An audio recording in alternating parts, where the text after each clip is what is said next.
Hi everybody, welcome to the 6th module. Today we're going to be discussing fallacies and how they relate to critical thinking and writing. So fallacies are mistakes in logic. We make them intentionally sometimes to confuse the person that we're speaking to or writing for in order to get them to believe a position that's not a great position. Or sometimes we commit fallacies unintentionally just because we don't typically know the correct rules of reasoning. A big part of going through learning deductive and inductive argument structure is so that we can avoid common fallacies, and we're going to talk about a lot of those today. The type of fallacies that can occur are both deductive and inductive. So we can make mistakes in terms of dealing with probabilities. Often we're pretty bad at doing the mental arithmetic needed to work out probabilities quick, which leads to mistakes. And other times when we make mistakes in using deductive arguments, we do so by assuming something is true that's not, or hiding information that's embedded in other premises or parts of the argument that shouldn't be there, or just make someone think an argument's valid when really it's not. And so the primary fallacies that we're going to talk about this time are informal fallacies. So informal fallacies happen to be fallacies that are committed when forming valid arguments but contain one or more false premises that are typically hidden.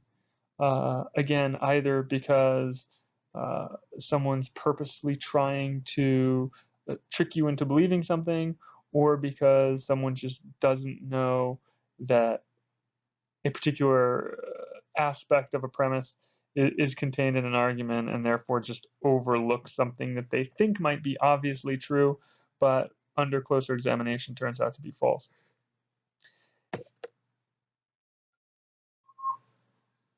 First fallacy that we're going to look at is a fallacy called the false dilemma. And this fallacy has a number of different titles. We can refer to it as the false dilemma or the false dichotomy. It's often referred to as the either or fallacy, or the black and white fallacy, or the all or nothing fallacy. And essentially what this fallacy does is it presents two exhaustive possibilities, whereas in fact there exists other possibilities within the argument. So when we use either or statements within a proposition, within a premise, it's important that we know whether or not the disjunctive claim, the disjunctive parts of the claim are either exhaustive of one another or inclusive of one another. For instance, if we look at this argument, since there can be no talk of independent ideology formulated by the working masses themselves in the process of their movement, the only choice is either bourgeois or socialist ideology. There is no middle course, hence to belittle the socialist ideology in any way, to turn aside from it in the slightest degree, means to strengthen the bourgeois ideology. Now, this was said by Vladimir Lenin in the early 20th century, and when we reconstruct this argument, we see that the premises are laid out here, and they deductively show that a conclusion is going to be true. So either we must support the bourgeois ideology or we must support the socialist ideology. We must support the socialist ideology, therefore we must not belittle or we must not support the bourgeois ideology. So here it seems as though the argument makes sense structurally, but that first premise is clearly false. To suggest that we have to do one or the other and there is no middle choice is almost always incorrect. The world is not very black and white. There is so much gray to it that when we use statements as being exhaustive of one another within a disjunctive claim, we're typically making a false statement. So take, for instance, me making the claim, in this upcoming election, you are going to have to vote Republican or Democrat. That's not necessarily true. You can vote independent, you can vote green, you can choose to not vote. So to suggest that you have to do one or the other, and that if you don't do one, you have to do the other, is a mistake that we often make. So be wary when you see either or arguments, and make sure that what's being argued isn't a black and white necessarily, because if it is, it's typically going to be false. The next type of fallacy that we're going to look at is an ad hominem fallacy. An ad hominem fallacy is essentially an attack fallacy. There are many different types of ad hominem. Ad hominem is a type of umbrella fallacy where there are other fallacies that are ad hominems but are specific to a specific instance. For instance, you can commit an ad hominem circumstantial fallacy, in which case you're attacking someone based on the circumstances that they're in. You can have an ad hominem fallacy where you're attacking someone based on fear. You can have an ad hominem fallacy where you're just kind of ripping the person to shreds rather than really dealing with the argument. So if we look at this argument, Rudy Giuliani is a corrupt and disgusting man. He married his second cousin for God's sake. We should therefore not pay any attention to his arguments on Trump's legal dilemmas. When we rewrite this argument in standard form, it shows that if someone is corrupt and disgusting and marries his or her second cousin, we should not pay attention to his arguments. Now, on closer examination of that premise, it would seem as though that is a false statement. Just because somebody is corrupt and disgusting doesn't mean they are not telling the truth or not presenting a good argument. Anytime we bring the arguer's character into question, we are turning away from the argument and therefore getting off track and not really making any kind of direct claim as it relates to the conclusion that we're trying to assess. And so when we commit ad hominem fallacies, we're essentially turning our attention away from the argument at hand and just attacking an individual. And we can't do this. This is essentially why all political advertising and political debates kind of go into the dirt and are terrible to watch, because we turn aside from dealing with the issues and looking at the arguments and instead just attacking characters and what they had voted for in the past and what we think they're going to do and so forth, which is not a good way to argue. It's very unconvincing and not very persuasive. Now, the tu quoque fallacy is a type of ad hominem fallacy. We can also refer to this as a pot calling the kettle black fallacy. And the tu quoque is an ad hominem hypocrite fallacy. So we're saying that because someone is acting hypocritical, their arguments must be bad. However, just because someone's being hypocritical doesn't mean they're not telling the truth or making a good argument. It just means that they are not acting on what they're saying, which is a different kind of problem, not necessarily one that has to deal with the argument, but one in which we can say that the person's just being a hypocrite. So take, for instance, this argument. Jefferson was a slaveholder, so we can disregard all his fine words about human equality. When we look at the argument in standard form, we see premise 1, Jefferson claimed that humans are equal. Jefferson did not act on the view that humans are equal. And if someone claims X but does not act on X, then X is false. That third premise is clearly false. Just because someone claims something but doesn't act on it doesn't make that thing false. It just makes them a hypocrite. And hypocrites have nothing to do with good argumentation. They're just bad on a separate social level. And so, again, you can see we are turning our attention away from the argument and instead attacking the person making the argument. And that's something that we can't do and provides little persuasiveness, or ought to provide little persuasiveness when forming arguments. Another type of ad hominem fallacy is a crime by association fallacy, in which we're saying that somebody is associated with something else and therefore they are bad because the thing they are associated with is bad. Nevertheless, we're not really talking about the argument.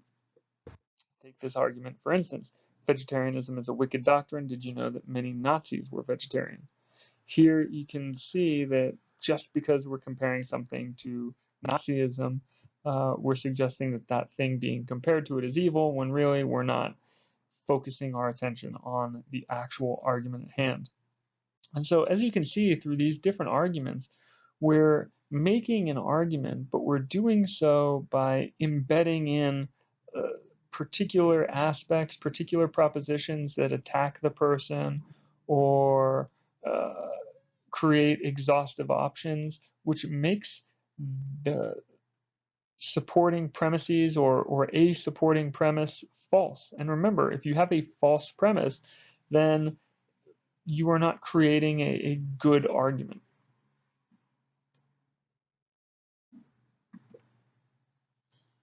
So here, when we turn this argument into standard form, you'll see that premise 2 is just not necessarily true. Every doctrine held by Nazis is wicked. We need to be careful with the word every. When we're using universals like that, every doctrine, well, maybe not every doctrine. We know of the big doctrines that kicked off World War II and all that stuff, but to suggest every single doctrine was wicked, probably not necessarily the truth. And so premise 2 in this argument is false, and if premise 2 is false, then we have no reason to believe the conclusion. Now, another type of umbrella argument is a begging the question argument.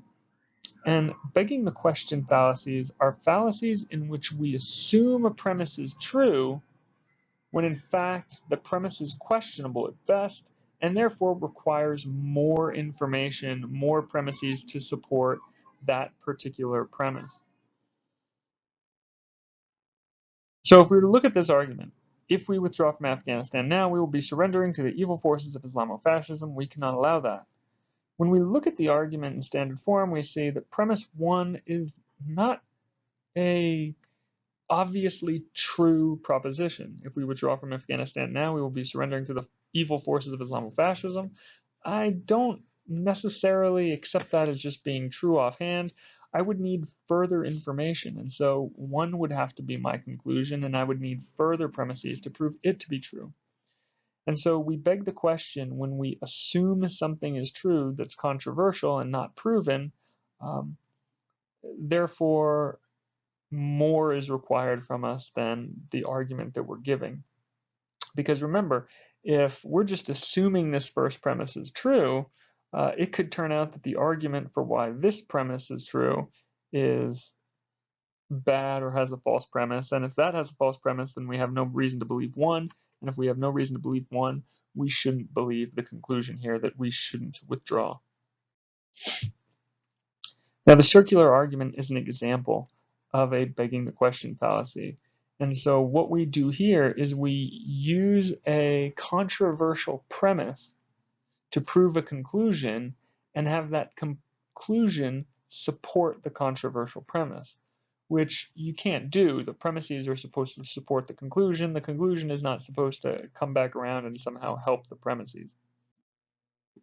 Take this conversation, for instance. God exists. Well, how do you know? Because the Bible says so. And why should I believe the Bible? Well, because it was written by God. Well, how do I know that God exists? Because the Bible says so, and so on. So when we see the original argument, if the Bible does not lie, then God exists. The Bible does not lie, therefore God exists. I might think to myself, premise 2 is questionable. The Bible does not lie. How do I know the Bible doesn't lie? The response might be the second argument, that if God exists and the Bible does not lie, God exists, therefore the Bible does not lie. But here we're seeing the conclusion work to support a premise, which therefore supports the conclusion, and you get yourself into this vicious circle. We need to remember that premises argue for the conclusion, or premises need to support the conclusion. It can't be the other way around. And so when we're forming our argument, when we're developing a thesis statement and then supporting evidence, it's important that our supporting evidence isn't committing one of these mistakes. This next fallacy is the equivocal fallacy. And the equivocal fallacy essentially trades off ambiguities to create confusion. So we use certain words in an ambiguous way to confuse the reader into believing that what we're saying is something different than what we're actually saying. Take, for instance, this argument. It is not the case, as liberal philosophers often claim, that all human beings have the same rights in all times and places. In many parts of the world, men have the right to beat their wives. In the United States, they do not. Here, we're essentially mocking the liberal philosopher position that people have the same rights in all times and places, because we can obviously see instances when people don't have the same rights. But what's ambiguous here is the definition for the word rights. It would seem as though that we're using the word rights in different ways. In the first instance, we're saying that human beings have the same moral or human rights, while in the second instance, we're saying men have the legal right to beat their wives. Because we're using the word differently, the argument will clearly fall apart structurally, as the premises won't be able to support the conclusion. But by using this same term in a different way, we can sometimes trick the person we're reading into believing something that we're trying to prove, which is not good reasoning. Next is misplacing the burden of proof. It's the case that when we're making arguments, that it's imperative that the burden of proof lies on one side or the other, typically the person who's making the argument. So as someone who's going to be writing a persuasive paper, or as the person who's expressing a position, it is your responsibility to support that position through providing argumentation. So if I were to argue, for instance, in a court of law, the burden of proof lies with the prosecution, not with the defense. The accused must be proven guilty, not the other way around. And we can see this play out in terms of just the verdict that comes down after a trial. We see that a defendant is either guilty or not guilty. They're never innocent. And the reason they're never innocent is because it's not on the defense's burden to prove innocence, because it would be very hard to prove innocence. It's on the prosecution's burden to prove guilt. It just doesn't make sense the other way around.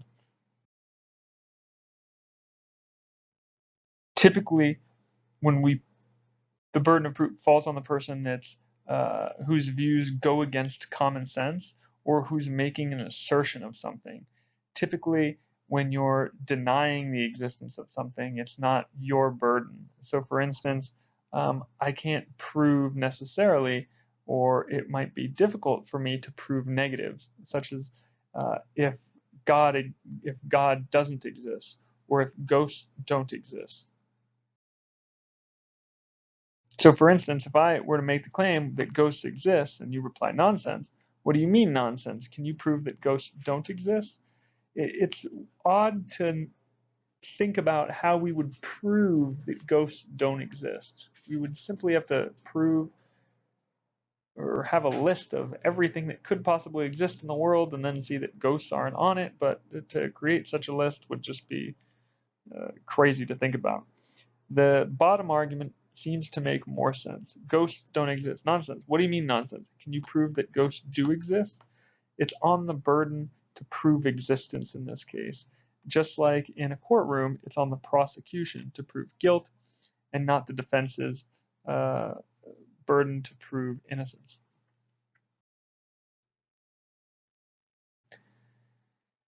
Now we come to the appeal fallacies, and there are tons of different appeal fallacies. We can appeal to all types of things. We can appeal to fear, we can appeal to emotion, we can appeal to tradition. And essentially what we're doing is we're suggesting that because other people do it, that's the right thing to do. So take the appeal to common practice, for instance.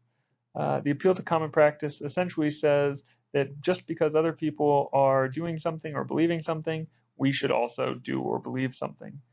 We often refer to this as the bandwagon fallacy as well. So take this argument, how can you be in favor of slavery? All progressive-minded people think it's wrong. But when we look at this argument closely in standard form, we see that every progressive-minded person holds that slavery is wrong is true, but that every belief that progressive-minded people hold true is true. And that's not necessarily the case. Just because progressive-minded people hold that something is true doesn't make it true. What makes it true is that the morals of the world, or the fact that it is actually true. We can't just say that the world is flat because in the 1100s everybody believed it was flat. Just because everybody believed that the earth was flat didn't make the earth flat. It was round the whole time, right? And similarly, we can appeal to fear. And we can appeal to fear by making threats, for instance. So I can say, you better do what I say, or else you're going to be grounded.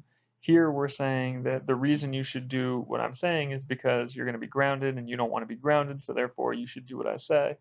But the problem here is that you're backing somebody into a corner and saying that this bad thing is going to happen to you if you don't believe me. This isn't necessarily a positive for the argument. You are essentially just trying to appeal to someone else's sense of fear or guilt or anything else that might relate to getting somebody to do or believe something, not on the basis of the argument, but on the basis of what others are doing or emotional impulses and things like that. Similarly, we have appeals to authority. Contraception is sinful. The Pope has made his views on the subject quite clear. Now, it would seem as though the Pope is the authority figure when it comes to what is sinful. However, in order for this argument to work, we would have to assume premise 2, which is everything that the Pope states is true, which clearly is not the case. There are plenty of times that the Pope may say something that's false, or instances where we have a Pope say something is true and then the Pope after says that it's not true and there's some contradictory element. In either way, just because somebody is an authority figure doesn't mean we can appeal to that person for the truth. What makes something true is that it's true, not that a person believes that it's true.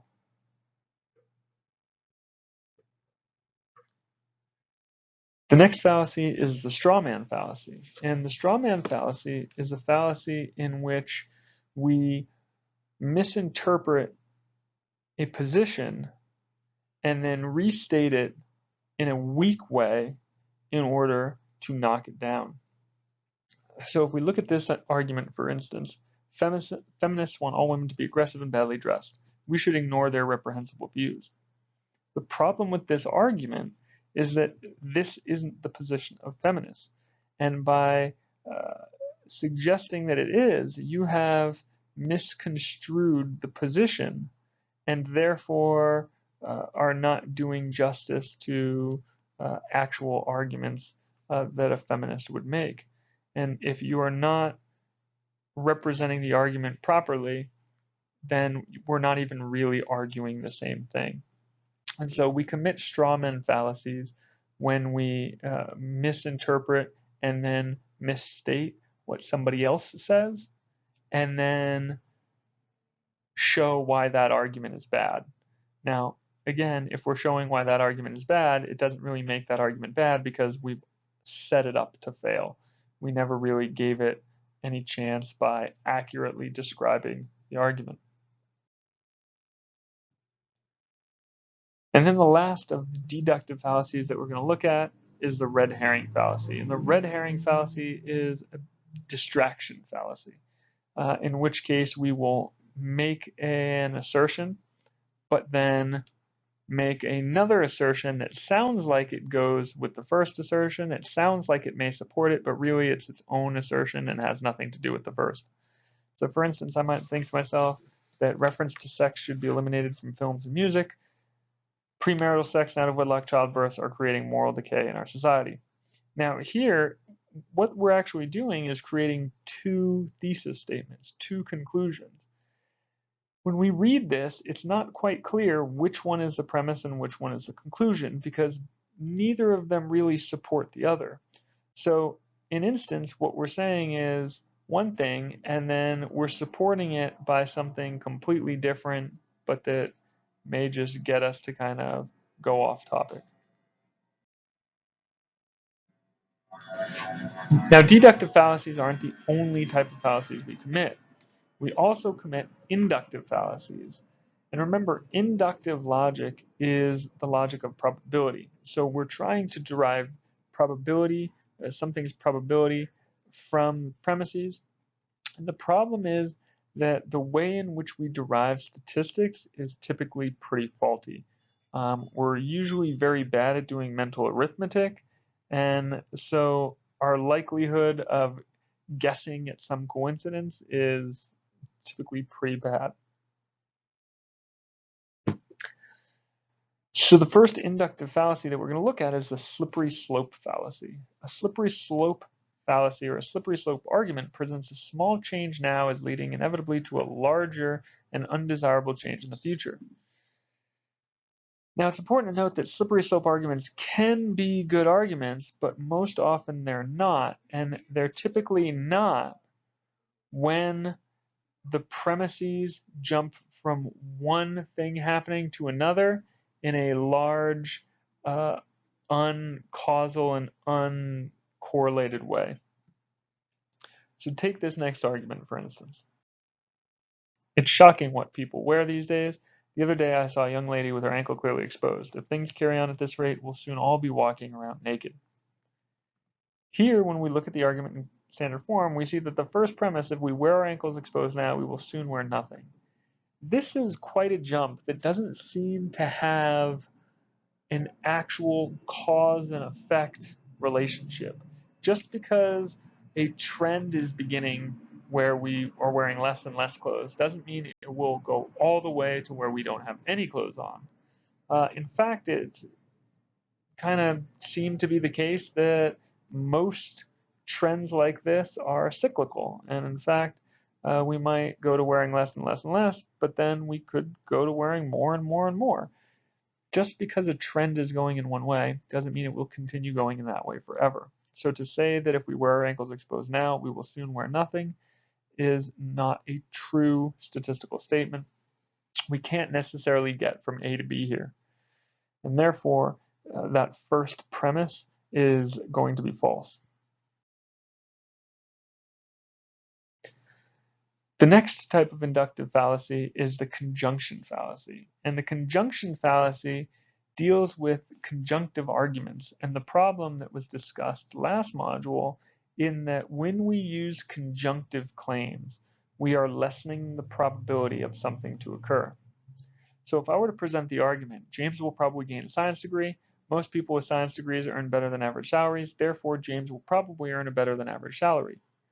While 1 and 2 together are true, or while 1 and 2 individually are true, when we add those two together, we might not necessarily get the desired result. For instance, if we say that James will probably gain a science degree and give that probability a 2/3 chance of happening, that's a good, strong possibility, and therefore we can think, yeah, that's probable.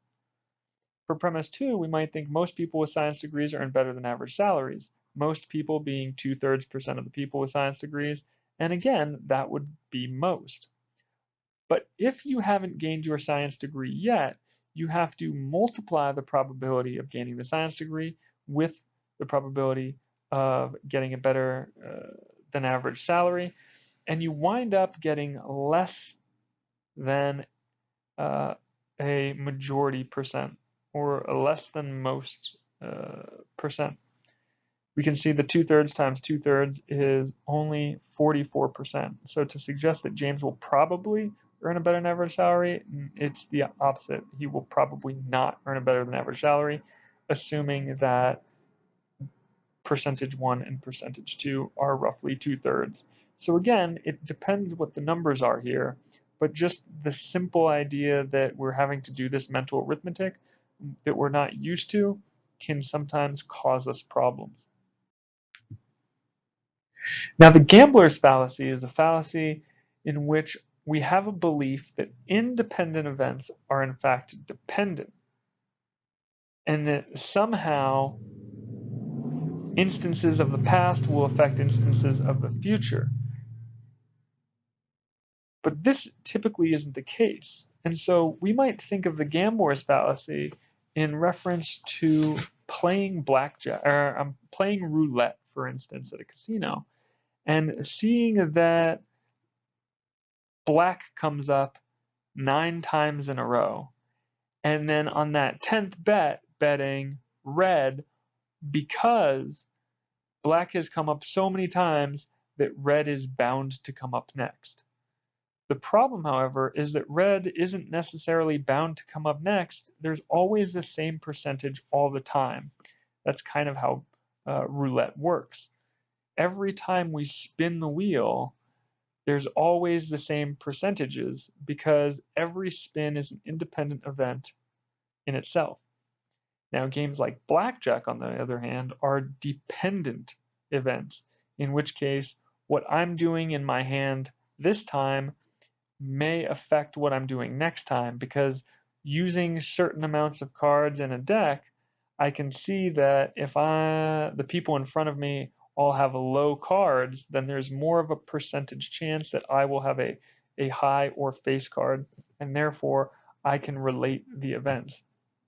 We might also think to ourselves with the gambler's fallacy that if I'm gambling, I don't want to pick out, or if I'm buying a lottery ticket, I'm not going to choose numbers 1, 2, 3, 4, 5, 6, because what are the odds that 1, 2, 3, 4, 5, 6 come up? Well, the odds of 1, 2, 3, 4, 5, 6 are the same as any other combination of odds. So suggesting that the different balls to come out of the machine in a lottery are dependent on one another is just not true. Each ball coming out is an independent event, and the likelihood of any particular ball coming out has the same odds all the time, no matter what.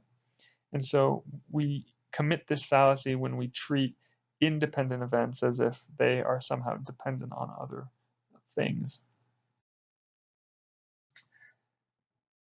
And part of the reason this goes so bad is that we're usually not good at estimating coincidences. And this is typically something that just kind of plagues us when we deal with probability in general.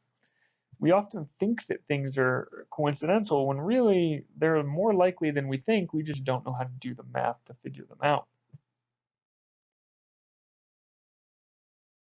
Before we get into generalizing from a small sample, I want to give an example of the idea of our just estimating coincidences poorly. For instance, if I were to see somebody at the park and they have a dog that has the same name as my dog, and I might think, oh, what are the odds, right? Such a small world, our dogs have the same name. I might think that's coincidental. However, I'm not thinking about all the other owners of dogs and dogs that I've met that don't have the name of my dog. And therefore, if I were to actually look at the statistics of how many people I've met that don't have the name that my dog has versus the people who I've met that do have the name, it would come out to be much more likely the case that every so often someone's going to have the same name dog as me. I'm just really not thinking about those other cases or other incidences, and therefore it seems coincidental when really it's just the actual odds playing out that every 1 in 100 dogs that I meet is going to have the same name. Now, this idea that we generalize from a small sample has to do with basically our ability to generalize dealing with populations and samples. If I am taking too small of a sample size, then I'm liable to get outliers that change the statistic drastically. Typically, we want to use large numbers of samples. That way, the larger the number, the more we converge on the average or on the mean. So take this, for instance, this question: are bad and good years more common in London or in the UK as a whole, based on the information above? And it would seem that good and bad years are more common in London because there are more people in the UK than just one particular city in the UK. The more of a sample you take, the closer you can get into an average. Now, while we want our sample size to be large, we also want to make sure that it's represented. This becomes a problem when we sample things that are too closely related, but generalize out from that unrepresentative sample. An instance of this would be if the news station, let's say Fox News, does a poll where Fox News viewers vote. The problem with one of these polls is that it's going to be unrepresentative of the population as a whole, and instead is just representative of the people who watch Fox News because they're the ones that know about the poll. So polls taken by Fox News are typically going to lean right, since those are the people who are going to visit the polls. Similarly, if I look at a poll from CNN or MSNBC, it's going to lean left because those are the people that will be watching and take polls online on those websites. So it's important that we try to select randomly, often having double-blind studies, and also sampling a large number of people. Now this next one is a mouthful. The fallacy of A conditional upon B is not the same as B conditional upon A. Here we are confusing one thing being conditional on another rather than vice versa. So for instance, if I were to say 95% of heroin addicts started off by smoking marijuana, John smokes marijuana heavily, so he's very likely to become a heroin addict. This is just simply not the case. And the reason is because we are confusing the conditions here. So 95% of heroin addicts start off by smoking marijuana. What essentially that means is not that you have a 95% chance of moving from marijuana to heroin. It's just that people who are on heroin have a 95% chance of also being on something much weaker and lighter and not necessarily a drug or a classification of drug as such. We do the same thing with diabetes, for instance. I might say that 80% of diabetes patients are overweight. John is overweight, therefore John must have diabetes. Well, the problem is, in both of these cases, that there are so many more people that smoke marijuana or that are overweight versus heroin addicts and people with diabetes, that when we confuse the conditions, it doesn't really make sense. And so all you need to do is look down at this little kind of circle Venn diagram chart and see that if there are so many more people who smoke marijuana, you see all this empty space in the marijuana circle. So to suggest that if you smoke marijuana, you will then go over to heroin just doesn't seem to play out in the picture. However, if you were doing heroin, most of it is in the marijuana circle, so we can make that correlation, but those are very different, and it's important that we keep those straight. Next is the base rate fallacy, and the base rate fallacy is the fallacy in which we're estimating the probability of P given some other evidence E.